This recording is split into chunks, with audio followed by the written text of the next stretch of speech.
Alright, what's up, everybody? Back with another edition of Everyday Hoops. Hope you guys having a good one. Today, we're going to talk about the FIBA World Cup. I'm making little shorts and TikToks about it, but I'm actually want to do a video talking about the FIBA World Cup because I think it's been very entertaining so far. There's been a lot of great performances and teams and players and all this stuff, and I just want to talk about it really quick and give my kind of predictions of what I think about what's been going on with it, you know? Thank you guys for the views on the videos and the shorts recently. I really appreciate it. If you enjoy the content around here, consider subscribing, like, turn notifications, do all stuff like that. I really appreciate it. Really upset a lot. And yeah, I don't want to waste any more of your time. Let's get right into it. So earlier today, we had the start of the second round of play for the FIBA World Cup. 16 teams made it to the second round. And yeah, they played earlier today, their first game. Within their new groups are made, 4 new groups of 4 teams each. So the groups we have Group I. We have Serbia, Dominican Republic, Italy, and Puerto Rico. Group J is the USA, Lithuania, Montenegro, and Greece. Group K is Germany, Slovenia, Australia, and Georgia. And then Group L, we have Canada, Spain, Brazil, and Latvia. And in the games earlier today, I'll give you a quick little recap of those. So Italy beat Serbia 78-76. Oh yeah, Simone Fontecchio was really the guy out there for Italy, making some big shots. Finished with 30 points and 7 rebounds. He plays for the Utah Jazz, if you didn't know. Shot 11 for 15, 2 for 4 from 3. He was doing it all out there, man. Getting buckets, rebounding, just doing, again, all of it for Italy, and got the one over a good Serbia team too. Serbia's got Bogdan Bogdanovic, Nikola Jovic. They have Filip Petrusev. Yeah, Bogdanovic had 18 points.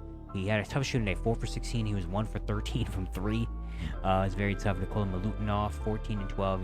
Nikola Jovic, he had a great game the other day. We had 29. I think he had 29. He shot 5 for 5, or no, 9 for 9 from the field. Or did he have 25 and 9 for 9 shooting? One of those. But he had a tough day today. Only 5 points and shot 1 for 6 from the field. And unfortunately, they lost that game because yeah, Simone Fontecchio was doing it. But yeah, I like Serbia. They have a very solid team. They don't have, of course, Jokic, but they still have a very good team. In Italy, with Simone Fontecchio, they have Luigi Totomi, former NBA player, Nicolo Melli, another former NBA player out there. And they've been doing decent. I mean, they made it to the second round. They've been pretty good. The next game was Germany and Georgia, Group K play. Germany outscored Georgia 57-32 in the second half, and they blew them out 100-73. Germany's got a really, really good team as well. Mauro Low was leading scorer for Germany today at 18 points. Dennis Schroeder put up 16 and 7 assists. Mo Wagner had 14, 6 and 5. He's been great as well throughout tournament play. And then yeah, Daniel Tice had 11. Doing this without Franz Wagner. Franz Wagner only played, I think, the first game and a half, the second game before, except for the ankle injury. He hasn't played since then, but it hasn't mattered because I think they've won every game they haven't played. They're 4-0. They're one of the 4 teams that are 4-0 right now. But yeah, Germany's been playing really good. You know, Dennis Schroeder's been playing really, really well. Mo Wagner's really stepped up. They have a really solid team.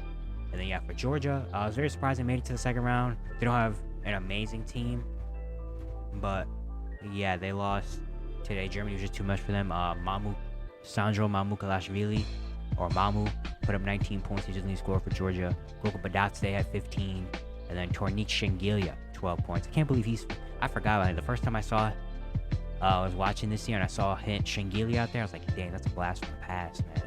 Tornik Shengelia, former net and I think Bull. Yeah, played 45 games in the NBA, Brooklyn and Chicago. Yeah, then the USA, they won today. They beat Montenegro 85-73. Montenegro's been actually a really good team so far in this one, but USA got the win. They outscored them 48-35 in the second half. Anthony Edwards is the lead scorer, putting at 17 points on 7 for 16 shooting. Austin Reeves had 12. Jaren Jackson had 11. And then Tyrese Halliburton and Mikal Bridges both had 10 points. And they beat Montenegro, who Vucevic had 18 and 16, and Kendrick Perry had 14. But yeah, the USA is 4-0 as well. The USA's been playing really, really well. Their bench unit, honestly, has been huge. You know, Tyrese Halliburton, I love how he plays off the bench, just coming in, playing fast, bringing a lot of energy. Paulo Banchero has been one of the, honestly, kind of surprises of this year. I'm not saying I expected Paulo to be bad, but Paulo's really been like a top, probably 5 player on this team.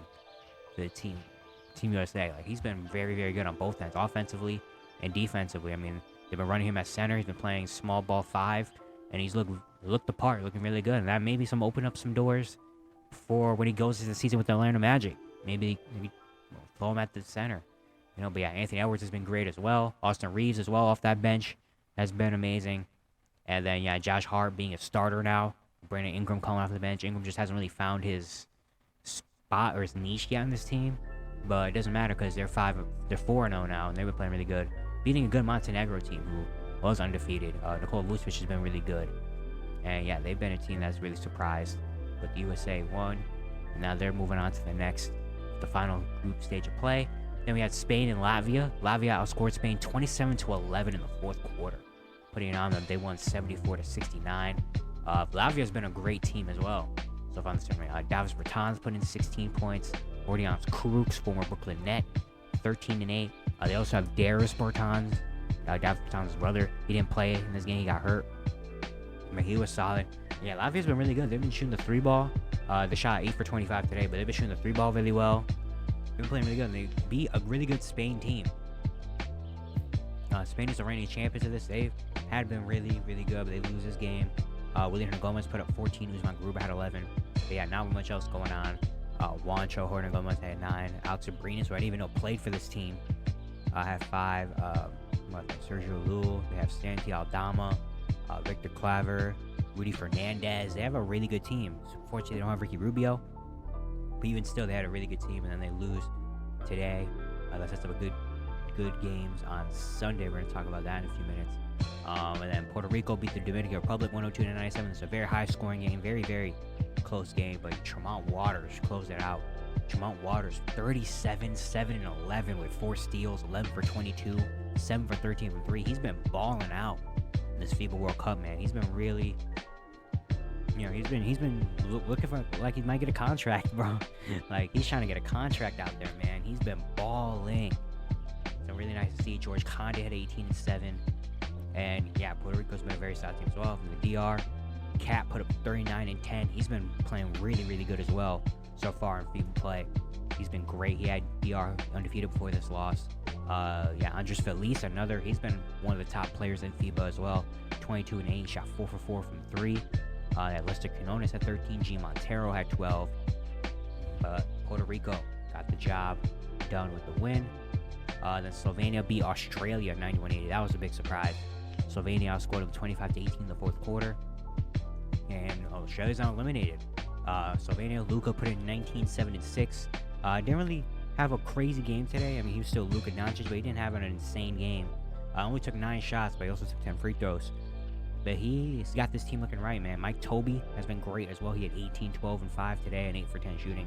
He's been kind of Luka's sidekick. He's been really good. But yeah, Slovenia's undefeated as well, which is very surprising. Leading him to the final, man. Luka might lead Slovenia to a chip. That's insane. But also tough to see Australia go out, man. Australia, a really good team. Josh Giddey had another great game, 25-8-4. He's been amazing.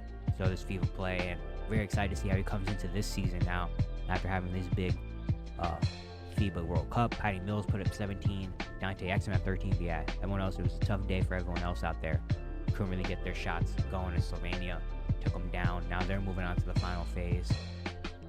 Then you had Lithuania beat on Greece 92-67. They outscored Greece 28-9 in the fourth quarter, man. Lithuania's been really good as well. They're also undefeated. Rokas Jokubaitis, I don't know if that's a pronounce. I think that's how you pronounce it. 19 and 6 assists.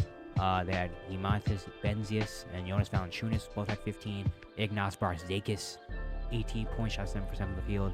So Lithuania's been a really good team as well. They're undefeated. They play the U.S. on Sunday. That's going to be a very, very tough game. But yeah, Lithuania's been playing really good team ball. I feel like every time I look, they always have like 4 or 5 players in double figures.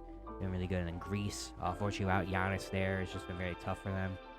Thomas Walkup had 21-8-7 in this game. But yeah, it's just tough for Greece to get anything going in Lithuania. It's just really good on both ends.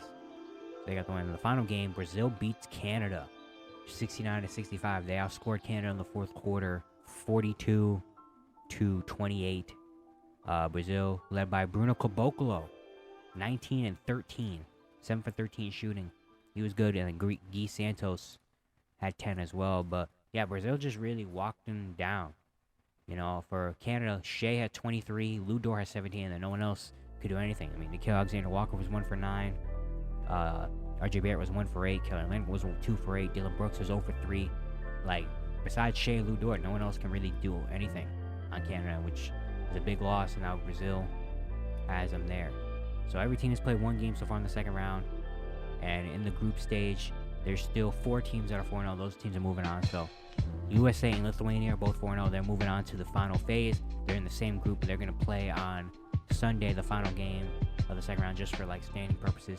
And then Germany and Slovenia, also in the same group, Group K, are both 4-0. They're moving on to the final phase as well, and they play each other as well on the second day, on Sunday, to see what, you know, standings and stuff. But yeah, so 4 teams have been eliminated. Montenegro, Greece, Australia, and Georgia all eliminated. Not really surprised about Greece and Georgia. Those teams, not saying they're not good, but compared to the other teams, especially in their group, they don't have enough. And then Australia is a big one, you know, because against Slovenia has been really, really good. Luka got them boys playing right. And then Montenegro, I thought was going to go on a good run, but unfortunately they lost. But yeah, and now we have 4 spots still up for grabs. Group I and Group L. In Group I, you got Serbia and the Dominican Republic as the leaders right now, Italy and Puerto Rico. And then on Sunday, Italy and Puerto Rico and then Dominican Republic and Serbia are going to play. Those are going to be really, really good games. My prediction, I got Puerto Rico beating Italy. I think Tremont Waters is going to have another big game. And I just think Puerto Rico has a better team than Italy. And then Dominican Republic and Serbia is going to be a great game. And I'm going to go with the Dominican Republic. No, I think I got to go Serbia. I don't know. Kat has been amazing. Andres Feliz as well. Those two have been a dynamic duo. Really, it's going to be about the others. Because we know, as well for Serbia, you know Bogdanovic is going to come with it. For Dominican Republic, you know Towns and Feliz are going to come with it. It's really about the others. Both those times. And if like a guy like Lester Quinones or something like that could have some big shots for Dominican Republic and for Serbia, if Jovic can step it up or Filip Petrusev can have a good one, then it's going to be the others. They're going to really have to step up, but I'm going to go with Serbia, taking that one. And then Group L, you got on Sunday, you got Brazil and Latvia playing against each other, and Spain and Canada. My prediction for that, I'm going to go with Latvia. Latvia has been great, man, this tournament. Bertans has been really good. The whole team has been shooting the lights out. Brazil's not a tough, you know, not going to be an easy out. But I'm going to go with Latvia. And then Spain and Canada. That's going to be an amazing game. Spain and Canada is probably going to be the game of the day. Maybe the game of the tournament, potentially. That's going to be a really good one. I like both of these teams a lot. And I'm going to go with Canada, man.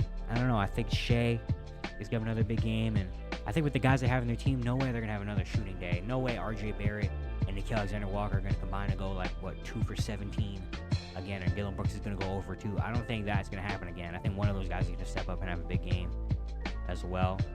And I think Canada's going to do it. Even though Spain is really, really good, and they're a veteran team, they've been here so many times, I think it's time for Canada to show up and show out. But yeah, so far this FIBA World Cup has been really, really good, man. Even with the teams that are eliminated have been really good. But yeah, you've seen just a lot of great performances, a lot of fun games, a lot of teams that you probably didn't expect to make it this far, go far. Like, I did not expect Slovenia to be 4-0, even though I know Luka was going to be really good. I didn't expect Slovenia to win, Australia to get knocked out, France got knocked out early, like, you know, all that stuff. And then for the teams that have been eliminated, there's been some really solid performances, like South Sudan, Carlick Jones. Like, when the heck did Carlick Jones become like this, you know? Like, he's been really, really good. He's averaging 19 points per game at 35, 6, and 11 in that game against Puerto Rico. That was really good. Then he had 21 against China. And then yesterday he had 17, 9, and 14. He's on a non-guaranteed contract with Chicago. But yeah, he's been playing really, really good for South Sudan. Really nice to see. And then the Philippines, obviously Jordan Clark, they're unfortunately 0-4. They play one more game. Tomorrow is the end of the qualification games, and all those teams that got eliminated are going to be going home. But yeah, Philippines is just tough that they don't really have anything besides Jordan Clarkson. That's really tough. The other teams, can we talk about Rondé Hollis-Jefferson and why he's like a star now? Like, Rondé Hollis-Jefferson has been amazing so far for Jordan, man. Wearing 24, he's got the arm sleeve, channeling his inner Kobe. He's been great. As far as averaging 23 points per game, 7 rebounds, 3 assists. He put up 24 against Greece, and then he had that crazy 39-point game against New Zealand. He had 20 against the USA, and then yesterday he only had 9 points against Egypt on a tough day. But yeah, Ryan Jefferson has been great, man. Maybe this gets him back into the league. Who knows? He's still only 28 years old. Last played in the NBA in 2021 with the Blazers. Maybe this could be a way to get him back into the league. Who knows? But he's been absolutely phenomenal for Jordan, even though they have not won a game because it's Jordan. But yeah, then Japan, they have Joshua Hawkinson. That guy has been good. He had a big game the other day. He had 33 and 14 or something like that. Yeah, he had 33 against Australia. He had 28 and 19 against Finland. Yeah, he's been really, really good as well. He's still 20 years old. Maybe he can get a contract. I don't know. He probably might get a contract somewhere, but he's been pretty good. Larry Marketing, he had a big 34. He ended up 34. Yesterday again for Finland. France being eliminated early is very interesting as well. You know, a tough team that looked good. I mean, they were projected as a good team. They have Gobert, they have Fournier, they have Batum, they have Gershon Yabusele. They have a very solid team, but unfortunately they got eliminated. But yeah, we've seen some good teams, really good performances. I'm very excited to see the final phase. So the rest of the schedule is, tomorrow is the rest of the classification game. So the teams already got eliminated. They're gonna play one more game against their other groups, and then they'll be going home. And then Sunday, you got the end of the second round. Those games. So you got Australia and Georgia. That game won't matter. Italy and Puerto Rico. That's a game, big game. Greece and Montenegro doesn't really matter. Brazil and Latvia matters. Germany and Slovenia doesn't really matter, but it kind of does matter maybe for standings wise, who will be undefeated or not. Dominican Republic, Serbia, that's the game that matters. USA and Lithuania is the same as Germany and Slovenia. That doesn't really matter because both of those teams already clinched, but it's just rankings. And then Spain and Canada. And then Monday is a rest day, no games Monday. And then Tuesday and Wednesday is the final phase. So basically, it's the 8 teams that did qualify will play it out. And then next week, next Thursday, is the classification game. So the 4 teams that lost in the final phase, teams that did make it to the final 4 will play. And then next Friday is the final 4. And then next Saturday, you got the losers of the 5 and 6. The 4 teams that lost in the final 4 play again, just for this to determine who's 5th, who's 6th place. And then next Sunday, you got the 3rd place games, so the 2 teams that lost in the final 4, and then the championship game. So, yeah, we got about 1 week, a little bit over a week left of FIBA play, and it's been really amazing to see. They put on an amazing show, and I'm very interested to see who does it, man. U.S. obviously is always going to be in there. A team that can do it all. Can't sleep on Germany or Slovenia. Those 2 teams have been great, especially Germany. I love that team, but Luka Doncic is a whole nother beast. He could lead his team all the way. Group L, that's a crazy group. Group L, Canada, Spain, Brazil, Latvia. Those are all 4 really good contenders. I really love Canada's team, but Spain, of course, is always the team that they're the vets of this, so they might just do it again. Who knows? But it's been very, very fun to watch all these guys at FIBA really show out. You know? But yeah, that's it for today. Hope you guys enjoyed. Once again, if you enjoyed the content, consider subscribing, turn notifications, all stuff like that. I really appreciate it. And yeah, I'll see you guys tomorrow.